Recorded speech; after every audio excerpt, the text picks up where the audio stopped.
யாரும் ஒன்றும் பண்ண முடியாது. அவங்க மனையில் 50 போன உயர்வு சொல்லிட்டாங்க. இயற்கையை யாரும் கணிக்க முடியாது.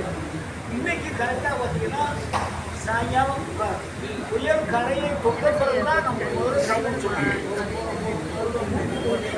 கரையை தொட்டு அந்த அடிப்படையில் தான் நாம் பார்த்து சிஸ்டத்தை பார்க்கும்போது அது வந்துட்டு 3 மாதம் 4 மணி நேரத்தில் அது கரையை கடந்துடும். கரையை கடந்த பிறகு சென்னை சுற்றி இருக்கிற மாவட்டங்களில் மழை பெய்யும். அந்த மழையினுடைய அந்த அளவு காலையில் தகுந்த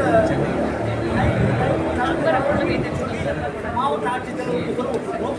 அந்த விவரத்தில் காலையில் ஒரு சந்திக்க நேரத்தில் நான் சொல்லுவேன். இந்த புயல் கரையை கிடக்கிற இடமான இந்த மகாபலிபுரம் பாண்டிச்சேரியில் வந்து சேதாரம் அதிகமாக இருக்கும். அப்புறம் அந்த கடலோர மாவட்டங்களில் சேதாரம் அதிகமாக இருக்கும் கணிச்சிருக்கிறதா சொல்லுவீங்க. இப்போ சேதாரங்கள்லாம் எப்படி இருக்கு சார்?